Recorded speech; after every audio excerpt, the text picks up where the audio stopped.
Hi, my name is Shwa, and today's guest is Dilara Sayeed from Naperville, Chicago, who is a political candidate. I have two parts with her. This is the part one of our interview. Assalamu alaikum and greetings, Dilara. Walaikum assalam. May God's peace be with you as well. Thank you. Could you tell me who you are and what do you do? Sure. Please. My name is Dr. Dallara Sayeed, and I wear a couple of different scarves right now. First, I am a tech founder. I have founded I'm an educator, so I started a tech company that allows people to match, meet, and mentor online for professional mentoring. So it's you keep your 1,000 LinkedIn connections, but you go deep with two people for mentoring and to change your trajectory. Okay. And secondly, I have tossed my scarf into the ring for candidacy. I'm running for Illinois State Representative of the 5th District. So it's the district that I live in. It's a slice of America with all different kinds of race, creeds, class, and gender issues. And it's a fascinating journey. Wow. So how did you decide to come into this political realm? Yeah, actually, nothing in my past would have predicted that I would be running for office. And I think people are hearing that a lot from first-time candidates in this election cycle. So when you ask what were the motivations, I would say number one, I've been an educator. I myself was a Head Start preschool student for low-income children. My family was a low-income family in Chicago. And education was our way out, our way towards success, our way towards a middle-class life. And so I grew up and became a teacher. Oh, wow. And I taught 5th grade and 8th grade. And throughout my entire time as a teacher, as an administrator, as a not-for-profit leader, I realized that a couple of things, but one was our education system was not meeting the needs of what our future should be in America. Okay. It was not producing skilled workers. It was not producing people who were ready for high-powered careers. We were not producing enough entrepreneurs and innovative thinkers. And I always thought, Illinois is actually one of the worst states in terms of funding. And so I always thought it was broken. I always thought there was more we could do. But, you work from the inside and you do the best you can. And then we elected this president who is hell-bent on hating and spreading and dividing us as a people. And what I realize is, wow, we have systems that need to improve. And in the meantime, we have this leader that is almost taking us backward. And this race, this seat, the Illinois State Representative seat, became an open seat in August. The woman who holds it now is running for another office, which means this is an open seat. And so this time, and over the years, people have said, hey, you should run for office. You know education, you know business, you should run for office. And I always said, hell no, excuse my language. I work behind the scenes. I work to help develop others' capacity. That's what educators do. That's what business people do. And this time, I didn't say that. I said, let's go. Let's do this. And I'm not anti-Trump, Shua. I am pro-American values. Yes. And I am for justice and equality and diversity. These are our American values. So let's remind people what we really are as Americans. Yes. Let's fix the education system. Let's get businesses started and going. But let's do it without dividing people and getting them to hate each other. Let's do it together. Let's show them what the United States really are. Okay, so thank you for that answer. So that's how, we need to work on the focus is not to bring anybody down, right? Mm-hmm. The focus is to enhance and support. So I appreciate the approach you have. That's a positive way to deal with any situation. Doesn't matter how grim, how down we feel, nowadays because of the situation. Yes. So how's the response for you, like, so far? Like, what's going on in your community? Is it, other than your communities, are they supportive? What's your mission? Yeah, so this candidacy has actually garnered a great deal of energy. You know, in the state of Illinois, we have about 500,000 American Muslims, and nobody that looks like you or me. In the state of Illinois, we have 500,000 South Asians, yet no South Asians in state government in Springfield and in elected office. And that isn't the reason why I am running, but it does beg the question, why don't we have more diverse voices in our elected offices? And so the voice I bring is actually the voice of an educator, the voice of someone who understands the education system from being a teacher, from being a parent, from being an administrator, and from being a system level leader. So you understand how complex the system is and really look at it from all sides as we're going towards a solution. And the community has really embraced that, to have a teacher finally as an elected official. We don't have enough of us who understand those components. To have a mother who has raised 3 children of color in a discriminatory community and world, right? But raise them to be strong and raise them to be who they are with confidence, I hope, inshallah, God willing. Those are the kinds of things that seem to excite people. And they're at first curious, the scarf draws them in. And I wish I could say it wasn't true, but even in today's 2018 world, they're wondering things like, am I American? Do I speak English properly? Do I, can my life resonate with theirs? Are there things we have in common? And then once they realize we do, everything from I love, Rocky Road ice cream to I love this movie to I love, this music to I love reading the same books and doing the same things, we are in a whole different space. We've built a relationship. And so we're the first name on the ballot. There are 4 people on the ballot for this race. My name, Dilara Sayeed, is the first name on the ballot. We have raised, because unfortunately politics is about raising money as well. We have raised the strongest level of money. Our issues and our stances on issues are very detailed, very clear, and very strong. And we have a rock star team of, actually the team looks like a slice of America, right?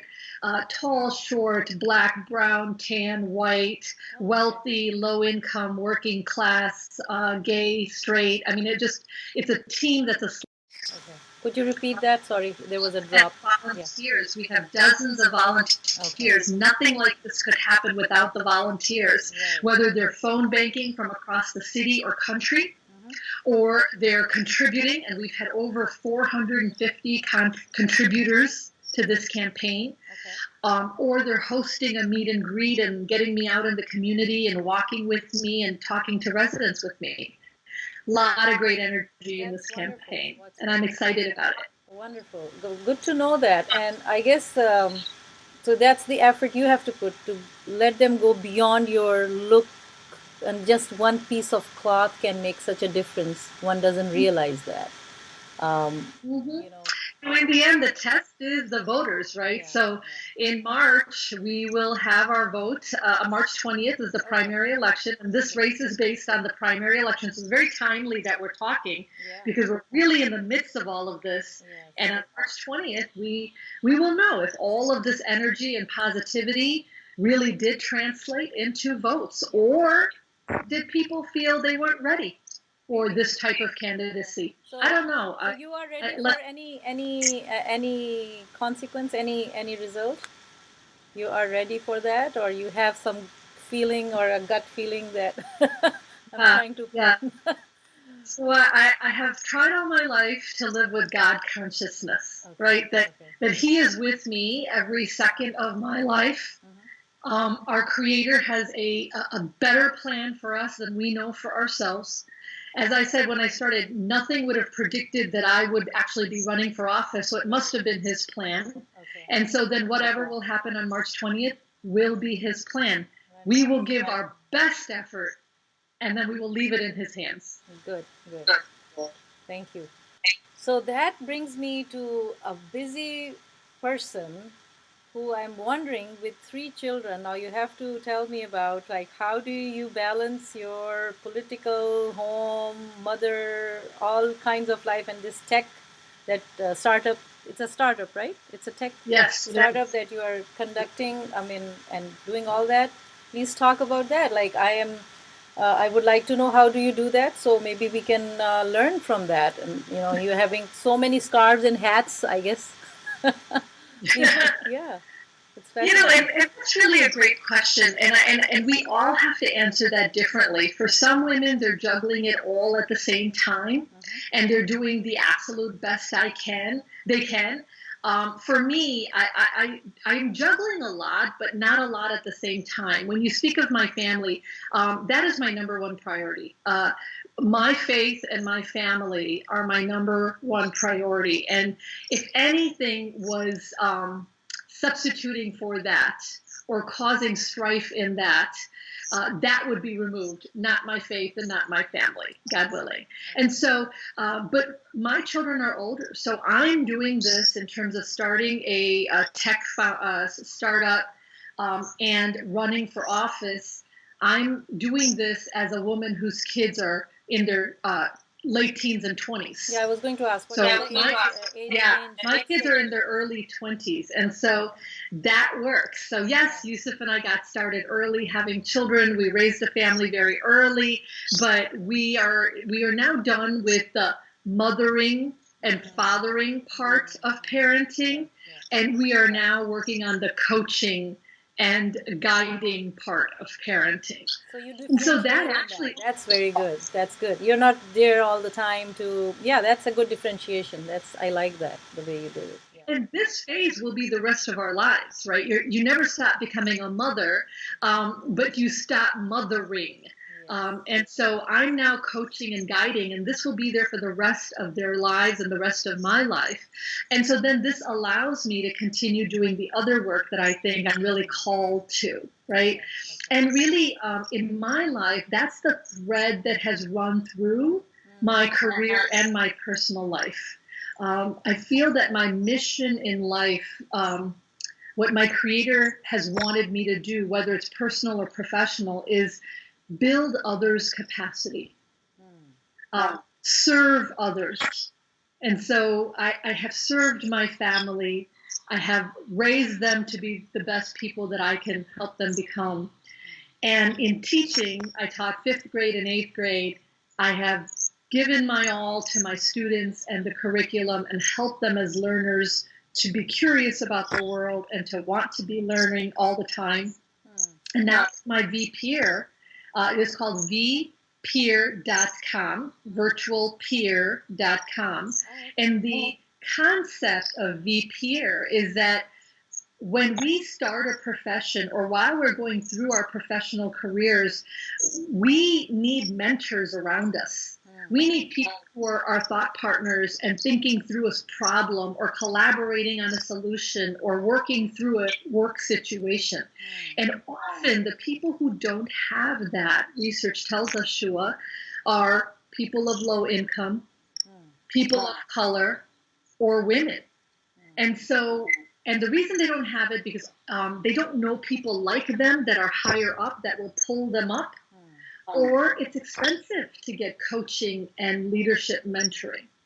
So we developed a platform where you match with another person in your career and field. You meet virtually online, just like we're doing. It's a Zoom.com platform. And then you mentor each other. And you talk about your professional careers, your lives. You do this 15, 20 minutes every couple of weeks, and this becomes a long-term professional mentoring relationship. And what is that doing? Building your capacity to be better at what you do, right? And what is my candidacy? My candidacy is all about, as a community, solving problems, identifying issues and solving problems so we can help every resident in this city, in this state, in this nation build a life. So there's a thread. Every one of us should find that thread that weaves the things you do all over the place together into one cohesive unit. Then your life makes sense. That's right. That's right. That's a good coaching. We already got some coaching from you. That's wonderful. So We Peer is the one which is your startup, right? That's the startup, Yeah. and it's Yeah. so it is details people can find. I will put the link, and we can always find the details about it. So let me come back to now a little bit of parenting, focus on that. Tell me, how do you rate? Seems like you're a conscious parent from your talk, but do you find yourself that is it a recent phenomena for you, or you have been always a conscious parent? Any feedback from your children? Too many questions in one question. Yeah. I often think about my parenting, right? Because we always think, like, did I do everything right? Oh my God, I should have done this, I should have done that. The one thing I can say is there will be a moment in time I will stand in front of my Creator, and He will ask me, how did you do on this? And one of the things He will ask me about is, how did you parent? How good were you as a parent? And I will answer, I don't know if I was good. I don't know if I was good enough. But what I can tell you is every second of my life, I try to be the best parent that I could be to my children. The mistakes were endless, I am sure. But there wasn't a moment I can think of when I said, oh, it doesn't matter, or I don't care, or I'm not going to do this anymore. It just, I couldn't have that hopelessness. I couldn't have that giving up because I was responsible for 3 lives.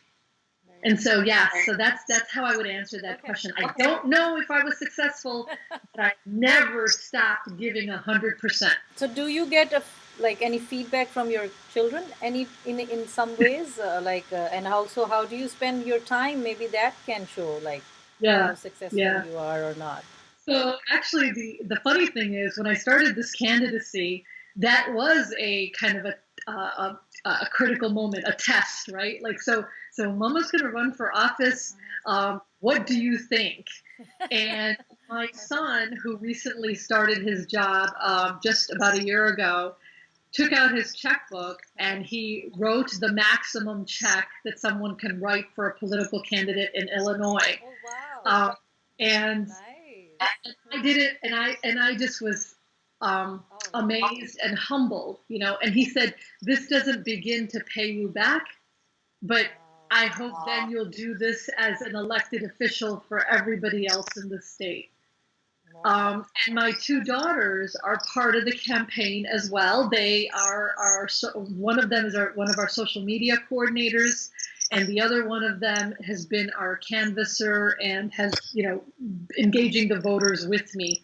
So it's become a family affair. I didn't expect it. I didn't ask them because though everyone says it, they have their lives. This is a 24/7 thing to run for office. You can't expect your family to. They volunteered to be part of this, or? Oh, yeah, all volunteers. In fact, my husband told me I should run for office. So usually people have to ask their families, I'm thinking of running for office. What do you think? And in August, when this thing was open, the seat was open, Yusuf said, honey, I got to ask you something. You should really think about running for this office. Wonderful. So you have full support from your family. Wonderful. Yeah. So, like I said, I don't think they think I'm perfect in any way. No, well, but I have to interview them. Now I have to have a conversation with them, right? Especially your daughters and your son. I think that would be good because I am doing that. So it might be a good idea to see from their lens how do they perceive and I'm sure it is a positive thing and they are supportive of it. But it should be a good conversation with those young people around you. That's wonderful. Yeah. Good to know that. All right. So shows like you are pretty. Are you a traditional kind of a parent because you are from the Asian region? Are you have you do you describe or define yourself as an authoritarian parent, or were you strict and now that you thought that they're grown up, so I should just coach because I can't manage them anymore? Or is it like that's how you how you did it? Yeah, a little bit of all of that, right? It depends. Every situation is different. Clearly, you and I, and many of your viewers and podcast listeners are strong people.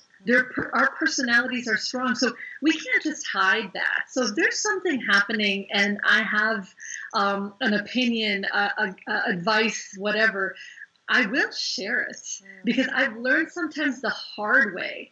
And, we all want to like say, oh, I learned that the hard way. Now don't make that same mistake. And sometimes they listen. And sometimes, you know what, they don't. And that's okay because they needed to learn it the hard way, just like we learned it the hard way. If you think of who I was at 22, thank God I'm not the same person. So everybody evolves, and my children will evolve, your children will evolve, all our community, friends, family, neighbors, sisters, brothers will evolve, and we give advice when we can, we give guidance when we can, and sometimes we just sit back and watch. That's good. So it means you know how to you know distance yourself or just be or take your hands off of not being so too suffocating. Like generally okay, so what we do is like we tell our children like what to be even when they go to school, like you have to be an engineer, a doctor, or whatever. Yeah. So I assume that you didn't do that, or you inclined to do that? I tried, and then they told me to back off. Oh, So and then you back that's off. part of it, right? Like it's a two-way relationship, right? So, like I said, it's not like I don't tell them what I think or give them the advice that I feel, but they're also strong people who came from a strong woman.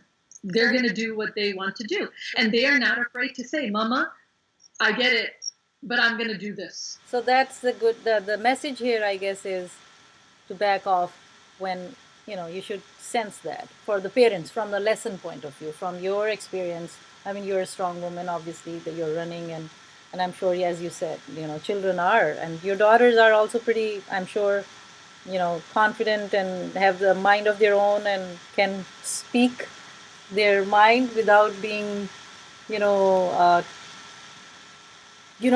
I want to bring the gender point of a little bit of gender. I don't know. Like, do you differentiate all girls? I mean, they are with me. That's fine. But you know how it is in Asian backgrounds, in cultures. We do pamper them quite a bit. We do protect them a lot. But sometimes we in that process we end up overprotecting them and not equip them for the world. Yeah. So what is your take on that? What have you done, or what do you think should be done? Remember, parenting for any animal, every creature on earth that parents, the goal is that the child is independent. Whether you're the mama bird, teaching them to fly, you're not with that baby bird all the time. So the goal of parenting is actually to equip them to become independent. And sometimes we're fighting that because we have our cultural norms and we have our aspirations for our children, which are really aspirations for ourselves, right? But it does not help in the long run. We seem to forget, like, a life is long.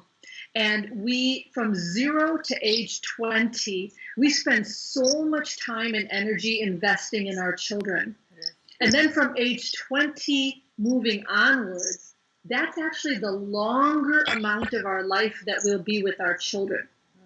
And that's usually the time where parents and children become alienated from each other, frustrated with each other, right? 0 to 18, 19, they need us.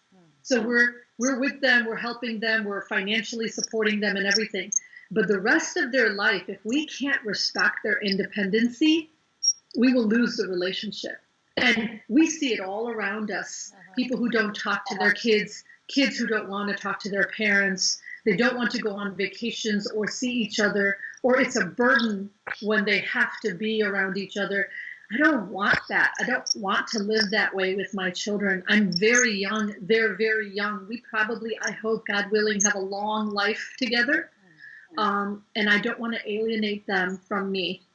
So again, if we as parents are too controlling and too demanding, we do not live in a world where kids will manage that well. Do you see this pattern that you were mentioning in certain communities, or do you find that as a common denominator in all kinds of communities or ethnicities? Yeah, that's a great question. And as an educator, I've seen all different communities, right? So I've taught kids at age 13 and age 20 at college and different places. There's a component of that in every single community. But I think in Asian communities, because of some of our norms, like respect for elders, some of our norms, such as, respect for your parents above all else, we are able to be tighter of a hold on some of those things, right? Like some of those, because of those norms. I think what I see in the typical family in America that might be non-first generation, second generation Asian, or non-African American. The African American community is also very intergenerational, very respectful of elders, etc. The typical other families have come to realize that they don't have control.